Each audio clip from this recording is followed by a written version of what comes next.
Oke teman-teman sekalian, hari ini kita akan melanjutkan kuliah kita di pertemuan kelima.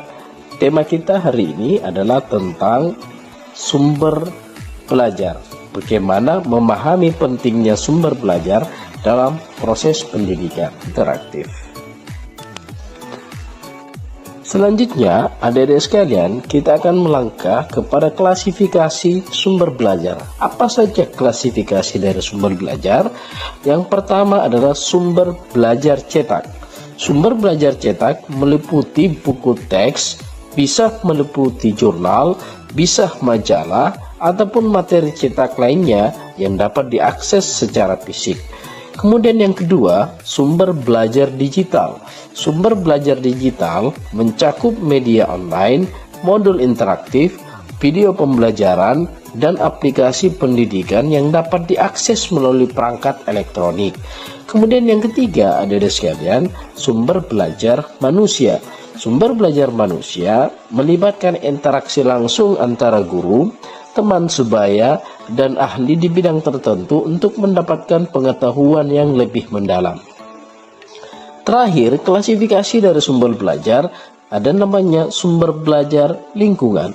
Sumber belajar lingkungan itu mencakup pengalaman dari lingkungan sekitar seperti kunjungan ke tempat-tempat bersejarah, laboratorium, atau tempat kerja.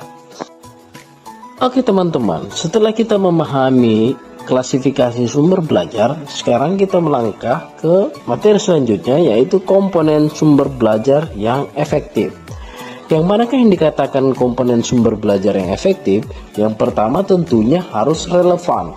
Sumber belajar harus relevan dengan materi yang dipelajari dan berhubungan langsung dengan tujuan pembelajaran. Kemudian yang kedua, komponen sumber belajar yang efektif itu adalah mudah dipahami. Sumber belajar harus disajikan dengan bahasa dan gaya yang sesuai dengan kemampuan siswa agar dapat dipahami dengan mudah.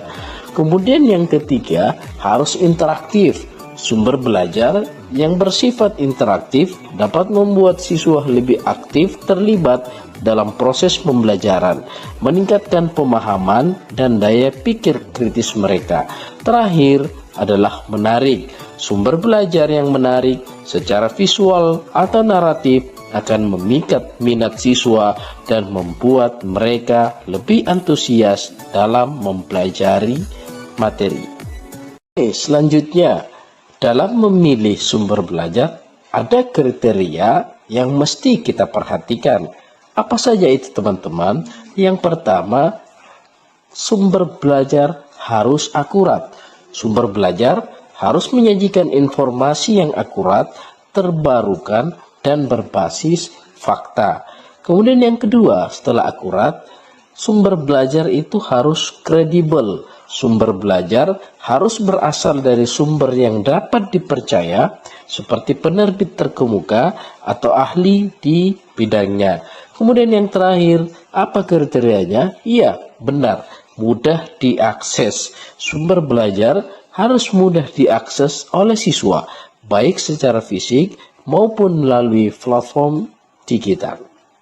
Terakhir teman-teman, kita bisa mengambil sebuah kesimpulan dari materi yang sudah kita lihat melalui video ini, bahwa sumber belajar memainkan peran yang sangat penting dalam proses pembelajaran, memiliki pengetahuan tentang klasifikasi, komponen, fungsi, peran, dan kriteria pemilihan sumber belajar akan membantu guru dan lembaga pendidikan untuk memilih sumber belajar yang efektif dan relevan. Oke teman-teman, setelah teman-teman melihat video pembelajaran tersebut, silakan teman-teman ikuti instruksi dan jawablah pertanyaan di bawah ini.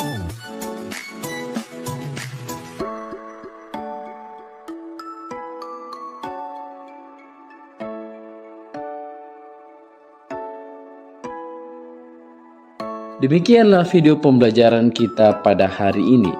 Insya Allah kita akan ketemu di pertemuan selanjutnya. Ma'an najah fi ta'allumikum jami'an. Assalamualaikum warahmatullahi wabarakatuh.